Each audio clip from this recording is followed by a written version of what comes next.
the actual voters who should be voting are not really voting. The system itself is rigged to a very large extent. You can buy votes, you can win elections, and politics is easy. So people say India equals Modi, and that's what it is. But post Modi, I think it's important that we have leaders that are capable to take the country forward. Because all of us wanted within the party to see both Rahul Gandhi ji and Priyanka Gandhi ji in the parliament debating, and it's happening today. And I think both together as a strong force going into the coming elections is going to be a massive, massive difference. You will see younger faces within the Congress and within the BJP. I think more within the BJP because their structure allows them to push such type of young faces. With Rohan, why don't you tell me how many Tejasvi Suryas or Nitin Nabeens do you find in the Congress? Do you hear any such faces? The issue is because we need to identify such people and give them a space. Politics is exactly what the electorate demands.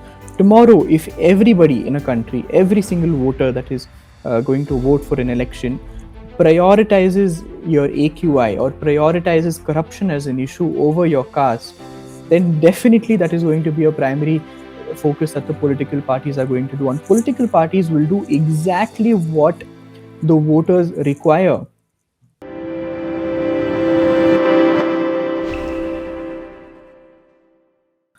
Welcome to FO Talks. With me is Dhruv Jatti, a young and emerging politician from the Indian state of Karnataka. Dhruv's family is deeply rooted in public service, inspired by his celebrated great grandfather, Mr. B.D. Jatti, who was India's vice president from 1974 to 1979.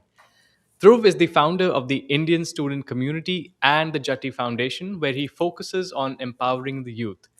Dhruv, thank you for speaking to Fair Observer and welcome. Thank you, Rohan. It's an honor to be a part of this conversation. I've been following the Fair Observer for a long time, and I think you guys are doing a fabulous job. Thank you for having me here. Thank you.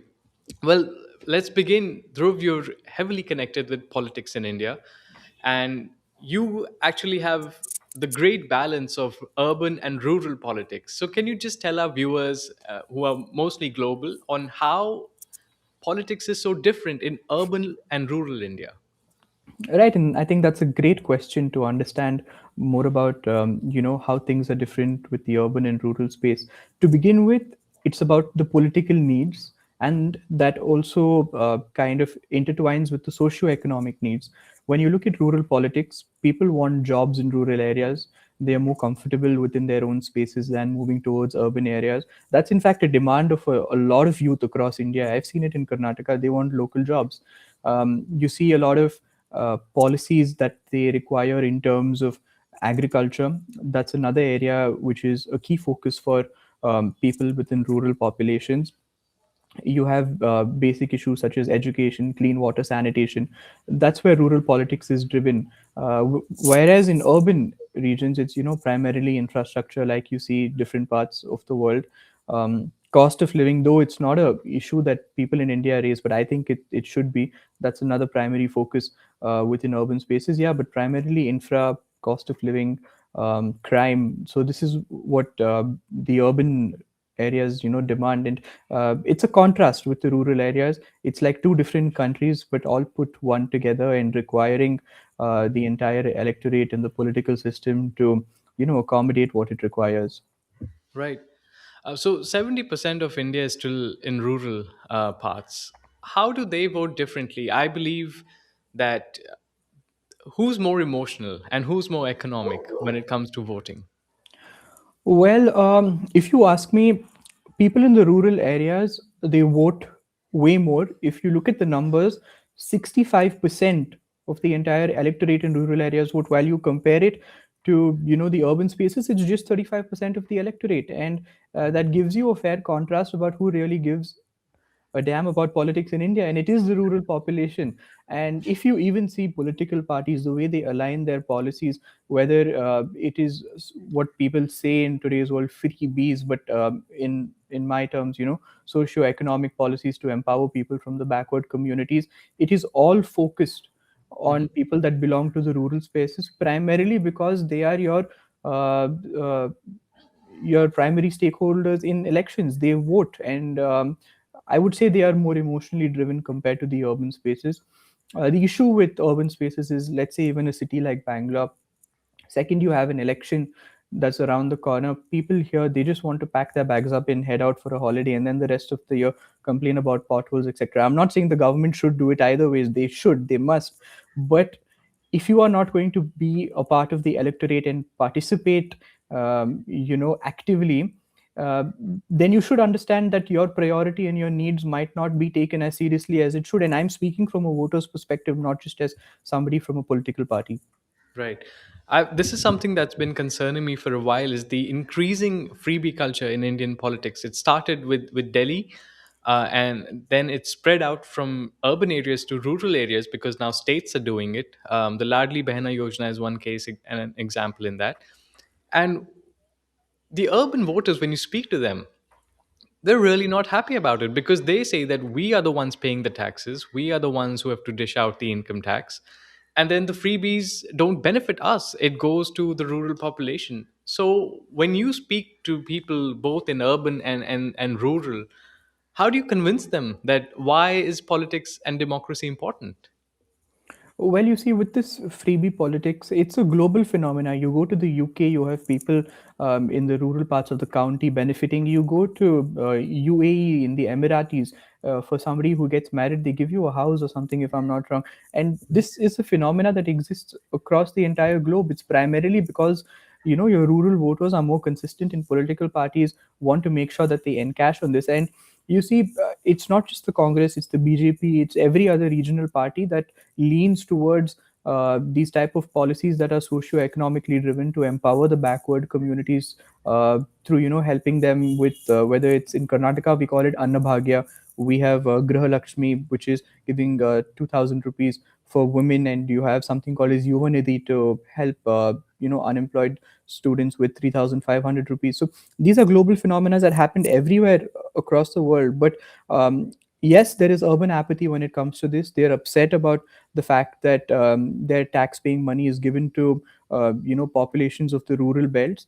But for a country like India, I think it's important that places like the rural areas are empowered. They require more socio-economic stress in terms of policy making, and the fact that governments across the country are doing it is important. But however, it's about the beneficiaries and whether these schemes are actually having an impact on their socio-economic lives. I don't think the scheme should end at the fact that political parties give 2,000 rupees and it ends there. There Hmm. should be some sort of a accountability and tracking system as to how that money is utilized within the families, whether they are using it for putting it back into the circular economy, what sort of products they are buying, are they using it to really empower themselves or not. These are questions I feel that governments are not able to answer to the people because they simply don't have a tracking mechanism. So I think if that is implemented, it would answer a lot of the questions that the urban populations have as well. Right. Well, you brought up BJP, you brought up Congress, you brought up the other regional parties. So let's dive right in. And I will start with the urban setting because I think that's something that is really fascinating.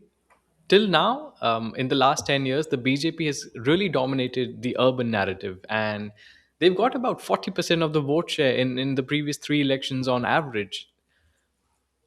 How is that happening? How is one party again and again claiming big margins in cities? And what about the other parties? Like, why isn't Congress able to better connect with people in urban areas?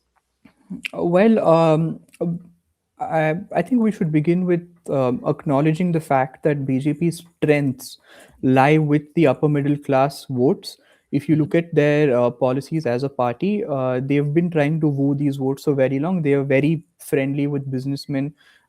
You see communities from Gujarat, you see communities from Rajasthan, different communities across the entire country that are spread off that are doing business with the BJP, and the BJP has been able to encapsulate that entire vote bank.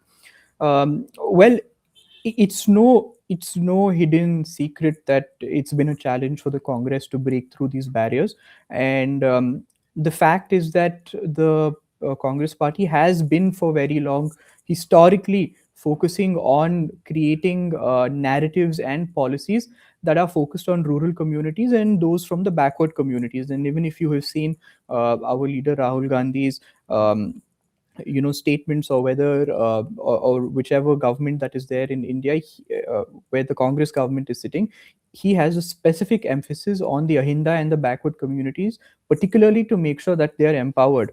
But personally speaking, I think that's great, but we also have to have a massive outreach with urban constituencies.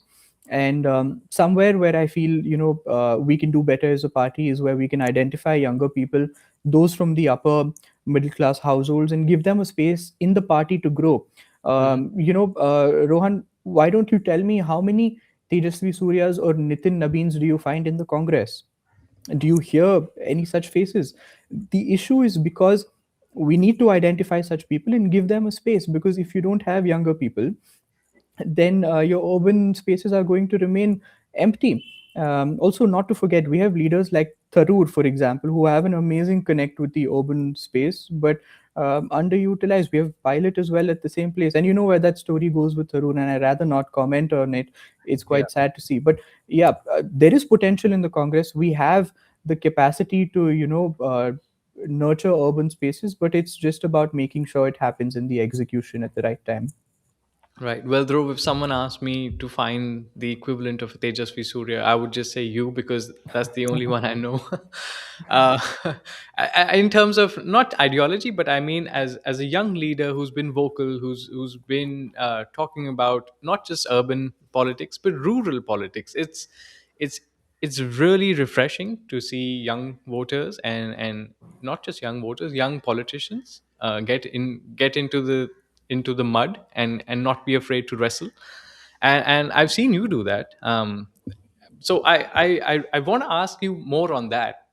How did you get into politics? You of course, everyone knows you come from a political background, but then your parents were not involved, and suddenly you graduate from college and you're like, okay, I'm now joining politics big time. Well, I think it was during the COVID time when we were all back in our hometowns. I spent a lot of time doing a lot of social work on ground. It was always my dream to, work with the UN like many other people who graduated with me from school. But I think COVID taught us a big lesson. And while I was on ground, I felt there is much more that can be done over here, much more people to empower within my own state. And it would be a crime if I was going abroad to, do something over there while I have a responsibility over here. So that's when I took a active decision to make sure that I joined politics. I was offered good positions from the BJP, but ideologically I was inclined towards the Congress. Hence, I picked the Congress. I've been with them for 4 years now, Mhm. and I started off as a part of the NSUI, the Student Congress, from the grassroots of the Congress. Right. Now I'm a spokesperson with the party today. And I think that's the right trajectory for anybody who wants to enter politics, to begin with the grassroots. That's when you understand what politics is. You tussle with people within the party. You see how it is, to grow. You see the dirty side of it. You see the good side of it. And I think that's important for evolving within the political space. And yeah. Well, from your personal experience, can you give us examples of stories or situations or incidents that moved you when you entered politics as a young person? And this can be both. It could be rural, it could be urban, but something that just opened your eyes to India. Well, primarily, I mean, to begin with, I didn't think that, having said that somebody like me who's just graduated could have the power, or could have the drive or the force to, make people change their decisions. I was involved a lot with student politics initially, and I think we got a lot of amazing decisions overturned when the BJP government was over here. Mhm. During COVID, they were getting students out to write examinations. We were able to overturn that. There were some ridiculous policies that they had implemented, that students over here were really unhappy with. We were able to overturn those. In the rural areas, there were a lot of issues in terms of people not able to have access to basic healthcare and different facilities. Being able to, help them out, it actually opened my eye that, okay, despite not being as a official representative, if I'm able to do so much in such a capacity, then why not, pursue this, and and do more. And the entire intention behind entering politics is to do good. But Mhm. really, Rohan, who else? I mean, who else enters politics to do good? And that's where I think we have a big problem today. Right. Well, let's talk more about politics. You shared the stage with some of the stalwart politicians of the Congress Party. Of course, you've met India's leader of opposition, Mr. Rahul Gandhi. You've met Karnataka's chief minister. You've met the big names of the party. You've also met Mr. D. Shiv Kumar. You've met Jairam Ramesh. How is it like being with them? What has spending time with such big politicians taught you about as a youth leader yourself, but as someone who's in politics as well? Well, I think a wonderful experience was during the Bharat Jodo Yatra. I was assigned a very tiny task within my Mhm. state of Karnataka. It was about receiving the letters that our leader of opposition was getting from different parts of communities in public. Mhm. And when I got a chance to interact with him for the first time ever, and I told him my name, and he said, "Oh, you are doing this particular task for me," and I was astonished because there were thousands of people working at the same time, and it was a lovely experience. I also worked along with Sasikant Senthil, sir, who's an MP today. So he was the one who was assigning us those tasks, and it was a wonderful experience, to have interacted with him. I also did meet him last year in December, and I look up to him. I think a lot of young Indians look up to him, and we have a lot of hope from him. And yeah, hoping that the next elections we pull it back. But coming to the state in Karnataka, I worked very closely with the Deputy Chief Minister, who also holds the position of the KPCC, Karnataka Pradesh Congress Committee. Um, I think he's a great person to work with, being able to understand how he politically strategizes things, being able to look at things at a very close perspective on how community outreach programs are done, because Karnataka is a very caste-based state. You cannot outreach communities without having involved a lot of backward communities and forward coming communities together. So I was a part of that, and I think it's been a great experience. I also had the chance to work under EICC president, his son, Shri Priyanka, who's also the ITBT minister in Karnataka. He was the one who, in fact, recognized three of us young spokespersons and put us onto panels during last year's election. So that was our contribution. We were on air defending our party and making sure that we were able to put out our party stance in front of the audience. So I've had a good experience with the Congress, but definitely I think the hunger in me asks for more. I want more. I want to be at a stage where I'm actually contributing more to the party's perspectives for the next election, and also for the people in my constituency and people who belong to North Karnataka. Right. Well, Congress is going through a massive churn, if I could say that, and things are taking a very different turn because for a long time the party was headed by the Gandhi family, and that still remains the case today.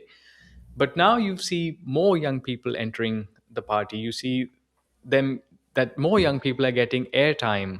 How has the politics and the dynamics of Congress changed since you've joined the party in the last 5 years?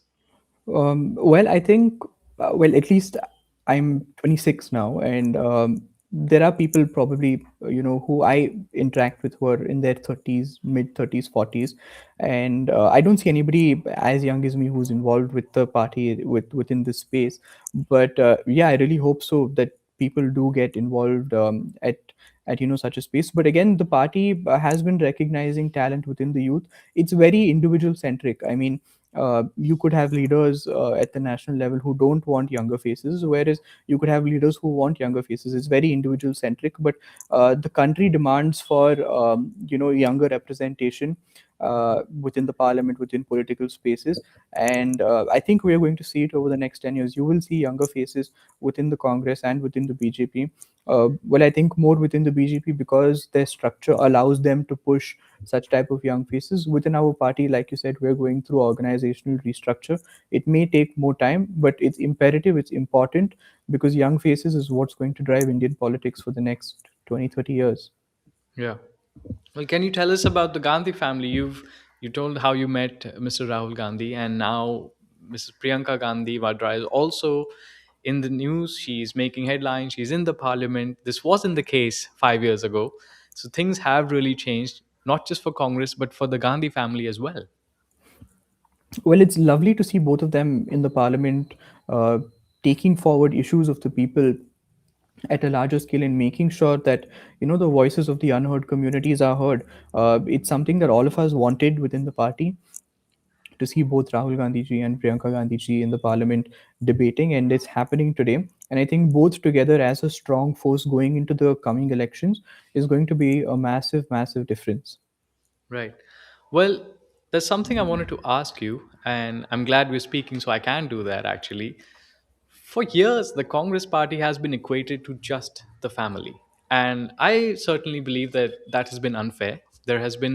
There's much more to the party than just that. Of course, the party has been with India since the independence. Actually, they were the ones driving everything and got us the independence. And so they had a very crucial and pivotal role in forming and establishing India. But I also feel that they've been reduced to just the Gandhi family. And how do you think that narrative can be shaped better, or maybe even changed for the new generation, so that the party is not just seen as a family, it's seen as something that wants to do things for India? I think that's a great question. And also, it's been an issue that many people have been bringing up for the past 10, 15 years. And it's an issue that many people have with the party. So it must be recognized and it must be dealt with. The appointment of our AICC president, Shri Mallikarjun Kharge, who belongs to the Dalit community, was a significant appointment. It brought across the fact that somebody from the lower communities was able to reach the highest of the positions, and that's empowerment that the Congress speaks about. But I travel a lot within rural and urban spaces, and the party karyakartas within villages, I'm talking about like small booth workers, Hmm. nationally, when you speak, apart from Rahul Gandhi and apart from Priyanka Gandhi ji, there is nobody else that they recognize. These are the leaders that they look up to.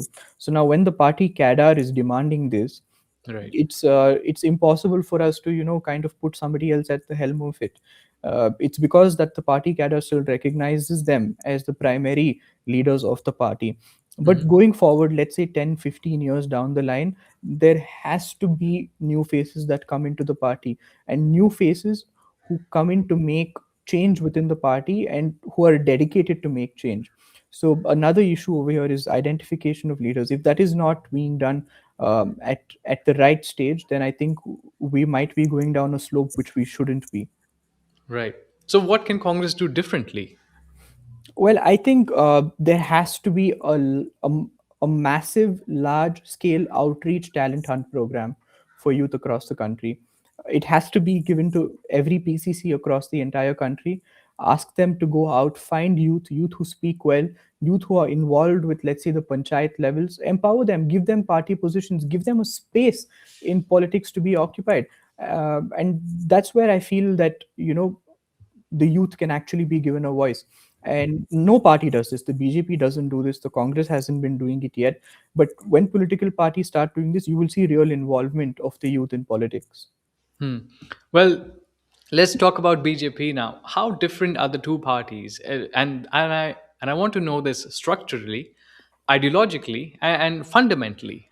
How separate are the two parties? Because I feel that they're two sides of the same coin, and a lot of people dislike me when I say that. But when I look at the economic policies and the kind of economic reforms, bureaucratic and judicial reforms that both parties have, well, things have taken a slightly different tone in the Congress now. But the UPA 1, UPA 2 governments, the policies that they had proposed were actually eventually implemented by the BJP. So, for me, as an outsider of politics, I felt they're the same. It's just that they just cater to different audiences when it comes to election time. But at the ground level, the economic policies are absolutely the same. Well, I agree with you. And for somebody who's educated and who actually looks into the policies that are made, I'm sure they will feel the same way. And it's true. I mean, in terms of the policy and its implementations, as somebody who's a student of international relations like me as well, I probably feel the same. But the thing is, the parties have very distinctive uh, differences in terms of how they operate. And the thing is, and also when you come to policies, right, it's influenced a lot with bureaucracy, with the IAS, CADRs, etc., and they go nowhere. Politicians change and come. So that might be one of the reasons as to why there is some similarities when it comes to policy making. But within the party structure, I think it's structured very differently. The way BJP operates, they are also kind of held by the collar when it comes to the RSS. They have the Hmm. RSS that influences the party's dynamics big time, like whether it's state PCC or even a national sort of change that happens, the RSS has a big hold in it.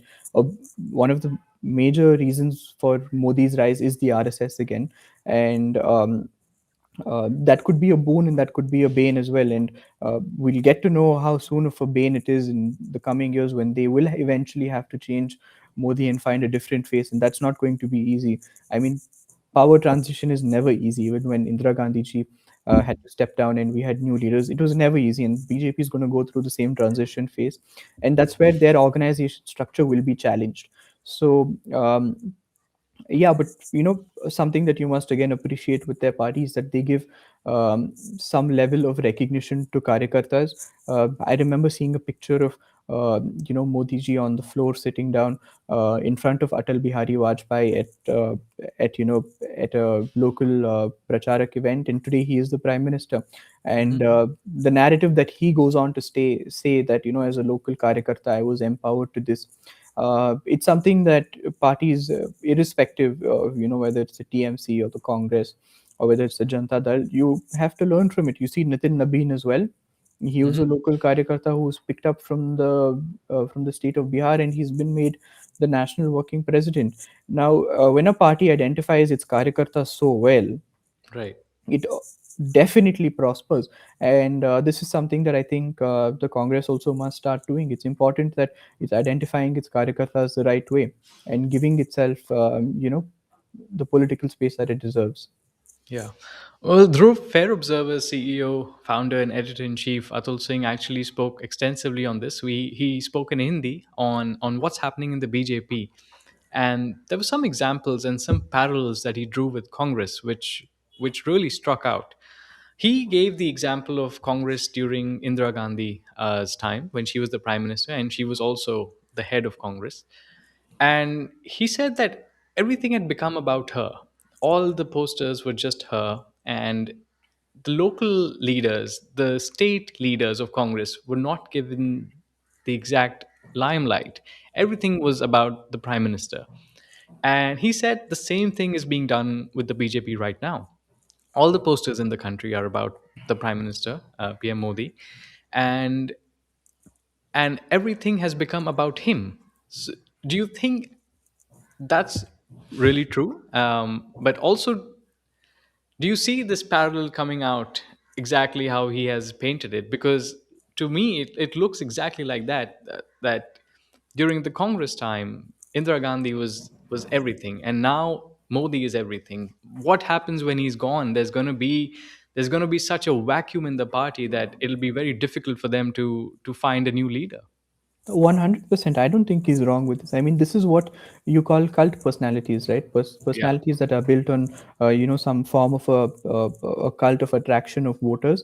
And if you look at it from an electoral perspective, from a political party perspective, when you have such a leader, whether it is a Modi or an Indira Gandhi, when they have appeal across the entire country in every single booth, in every single voter's mind, automatically, whether it's your state leaders or the leaders at a lower level, become very negligent in terms of the political space they have in terms of influencing a vote. Mm. It's your cult personality leaders at the end of the day. So uh, like I said, Congress did have a tough time in terms of its transition post Indira Gandhi's era. My great grandfather worked very closely with Indira Gandhi. He was with her during the emergency time, during the tough times of the party. So I know quite a bit about how the transition fell off. He was even offered to be the AICC president post being the president of India. but he took the spiritual path and chose to be a part of the Samiti. But again, coming back to with the BJP, after Modi, it's going to be difficult. They don't have a particularly accepted leader across the country like Hmm. he is. And this is the case with different countries. Again, I mean, you go to Russia, Putin, you go to uh, DPRK, it's Kim Jong Un. And I'm not talking about their dictatorial style, I'm talking about the cult personalities that they have built.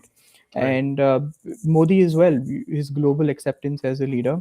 Uh, People say India equals Modi, and that's what it is. But post Modi, I think it's important that we have leaders that are capable to take the country forward, because the last thing we want is a downfall politically or economically at a time when India's demographic population should be thriving. So it's important that political leadership, the second-hand political leadership in both parties, whether it's the BJP or the Congress, is given some sort of importance, and it's not made all about the leaders, because when there is a downfall, everybody goes down with them. Yeah, yeah. Well, Dhruv, this has been very candid. So I want to know something, and I want you to put on your election hat now. What are some of the vulnerabilities that the BJP has that the Congress can really exploit in the next, maybe in the next general election, which is four years away now? Well, you see, the only strength that the BJP has in terms of its electoral narratives is that it says that I am a proud Hindu. And what does it lose for anybody in the Congress to say it? I say it myself. I am a proud Hindu. Hmm. I'm a congressman and I am a proud Hindu, right? And that's all it requires for people in the Congress to begin with. I mean, what's wrong in that? Right. And this is one vulnerability that I feel that the party has not been able to capture on. There is a large Hindu vote bank that the party had for a very long time. During my great grandfather's time, when Indira Gandhi ji was there, when Nehru was there, you had people from the Hindu Mahasabha and from different parts of the Hindu communities voting for the Congress. Hmm. It's because we have let a narrative slip out of our hands and allow the Congress to be projected as an anti-Hindu party, which it actually isn't, which it actually shouldn't be projected as. The national leaders should be proud of saying that they're Hindus, and there is nothing wrong in that. Hmm. I don't think there's anything wrong with that. Yeah. Well, so the BJP calls itself a pro-Hindu and pan-Hindu party. Then what should the Congress call itself? Well, the Congress itself is a more Hindu party than the BJP itself. We were the ones who fought for independence. We were the ones who made sure that Hindu communities were protected during independence, whether it was Mahatma Gandhi ji or any of the stalwarts during the freedom time. These were the leaders that made sure that communities were protected. And then the BJP comes out and says that they're the champions of Hinduism. I don't think so. History doesn't say so. Hmm.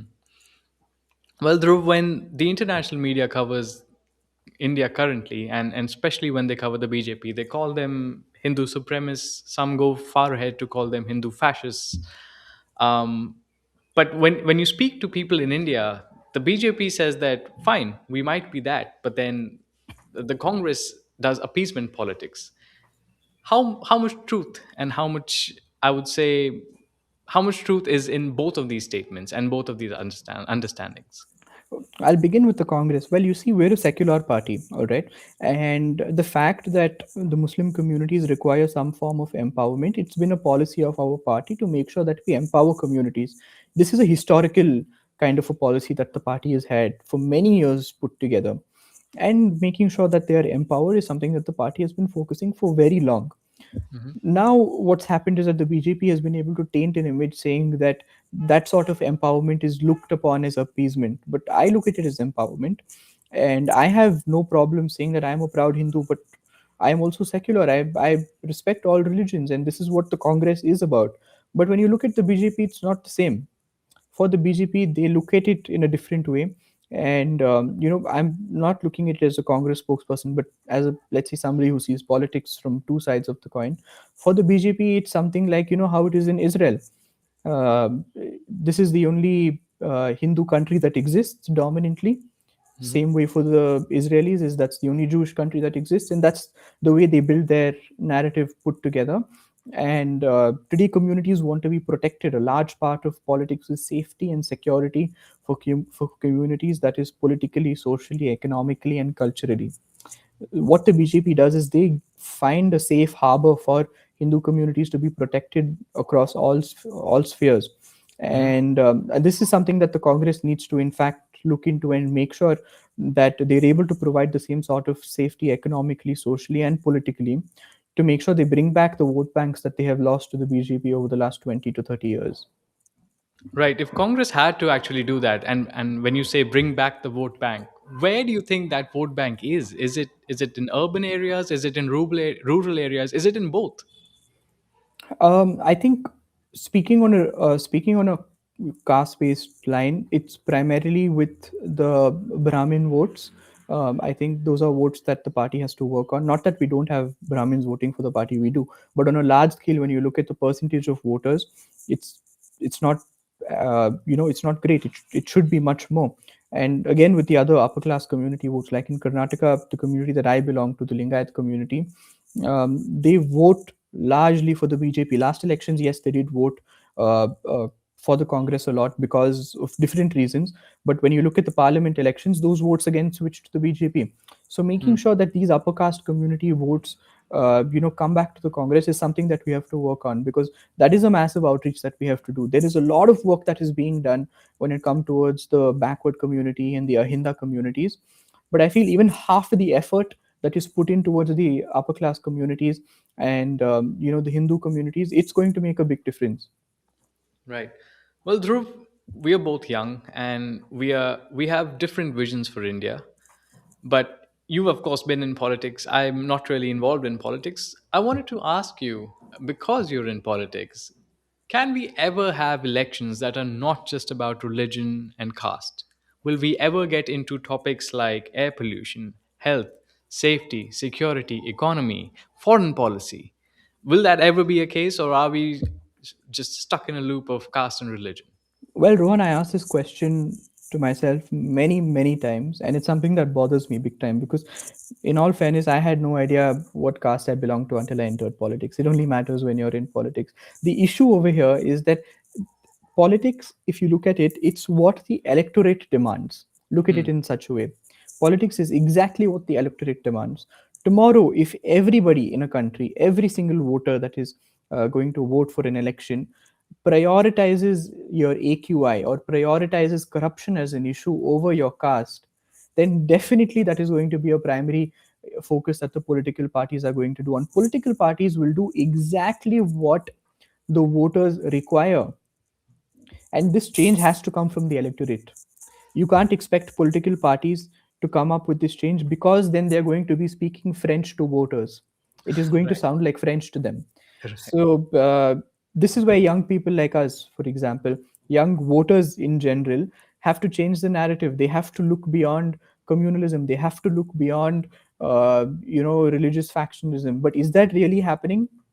I don't think so. I think the younger generations, probably urban pockets, they're looking at it in different ways. But you go back to the rural side, it's very polarized, very, very polarized. And I hope we see it in our generation. But with the way it's going, it's quite optimistic. Right. Dhruv, you're active on social media, and there's one thing that I've noticed which has been very interesting. Congress has more followers and more activity on Instagram when it comes to the BJP, but that hasn't really helped them. Is that the case, or am I completely wrong? Well, you see, social media, people see, people watch, but people vote differently. Hmm. It's a part of it's a part of the election system. It's a part of how political parties function. It's not a primary focus. I mean, within rural areas, yes, people are digitally empowered, etc., etc., but they don't give that much emphasis onto, let's say, what happens on social media. Because when you go to any village in India today and you ask them what's being discussed in the parliament, they won't know. But every single social media handle Hmm. of the BJP and the Congress posts of what their MPs speak. It's simply because social media is not really aligned with the voting patterns in the country. It's still very, very different. Hmm. In urban spaces, yes, to an extent, yes, but again, urban spaces are not the large electorate. It is the rural spaces. So yeah, for social media to actually penetrate in India, it's going to take another 20, 30 years. Wow, that's a long time. And hopefully by then the youth is more involved in politics. And Dhruv, before we go, my final question to you is: you meet so many people, so many young people, so many old people, but when it comes to the young people in urban and rural India, even semi-urban India, how are they aligning themselves politically? Is ideology and religion uh, something that they're interested in, or are they looking at issues that the politicians right now are not even discussing? Well, if you ask me, the youth are completely underrepresented, whether Hmm. it's the rural or the urban, extremely underrepresented. In rural areas, to begin with, yes, religion and communalism might be a priority for a couple of uh, chunks of voters, but again, these are the same populations that would probably prioritize, let's say, unemployment at a higher position compared to, let's say, religion tussle when they go on to vote. So Hmm. the youth are completely underrepresented. In urban chunks, it's again different. It's more issues that we discussed on, let's say, AQI, let's say, governance. In Bangalore, infrastructure, potholes is a big issue in Bangalore. These are things that the youth, vote on over here. But yeah, not enough youth really vote. That's another issue. Right. But I mean, if they're not voting, then what are they doing when it comes to politics? Are they even interested? Are they even engaging? Well, Rohan, that's what brings me to a very important analysis. I feel people in India, especially politicians today, and I was sitting with a bureaucrat quite recently, and he told me this. He said, "You're in politics?" I said, "Yeah." He said, "Well, you're in politics at the right time, because politics today, the way it works, is very different from how it was before. You need money, and Hmm. you throw money, you win elections. It's because today the actual voters who should be voting are not really voting. The system itself is rigged to a very large extent. You Hmm. can buy votes, you can win elections, and politics is easy. So this is where I feel people need to understand this. They need to make it difficult for politicians. You look at every single country, no, even if they are doing a good job, you have the population sitting on their head and making sure that they're doing a better job. That doesn't happen in India. Absolutely. Sadly, it doesn't happen in India, and we need to make sure that our electoral system is way more vigilant. I think in terms of vigilance, we're currently zero. We're currently zero. We need our voters to be extremely involved with the political space, and that's only when you're going to see change. Right. Well, one way that I've seen voters being extremely vocal has been social media. So I'm hoping that that somehow translates into the votes on ground, because I mean, right now the only way the common man can ask accountability is on social media, because you make enough noise, you go viral, and well, somebody has to then answer. But until that doesn't happen more often or more regularly, and of course we need to get out of this cult leadership mentality where we think that one leader can't do anything wrong for the country. Until we do that and we stop worshipping our politicians and we start holding them accountable, we're not going to change as a democracy. Definitely, I completely agree with you on this. People need to be more involved in the space. Just remember, politics is what you ask for, right? The day you ask for better schools, the day you ask for better education, the day you ask for cleaner air, politics is going to give you what you demand. It's simple. Politicians will do what it takes to win elections. You make these electoral issues, and you will actually see change. Right. Well, Dhruv, very quickly before we go, if someone's watching you from Guwahati, someone's watching you from Jaipur or any other part of India, maybe a small town in Himachal Pradesh or a village, what is your message to them? Because India is still a developing country. Our GDP per capita is still on par with sub-Saharan Africa, and not everyone has the money to do politics, as you rightfully said. That is one case, and the second case is that for years there's been the saying that politics in India is just dirty business. How so? When a young person is watching you, what is your message to them? Well, my only message to them would be is that start small, start from the grassroots, begin from what it takes as a normal booth. Be able to appeal to voters in your own area if you're interested in politics. Take up grassroots issues that actually uh, you know uh, kind of affect the people within your constituency, within your own communities. Try to see how you can take these issues at a larger scale. It's all about building yourself to be the right leader, and also make sure that the path of greed and the path of dirty politics is something that you stray from. It's important that you do so. We need more young leaders. We really need more people. And if you're watching this and if you're interested in politics, it's now or never for India. Well, on that note, thank you so much, Dhruv, for speaking to Fair Observer and for giving your time and for sharing these lovely insights on not just how politics happens in urban and rural India, but even how things change and are changing in the two big political parties in the country. Thank you so much. Thank you, Rohan. Thank you. It was lovely speaking to you. Join the conversation at Fair Observer and subscribe to our YouTube channel.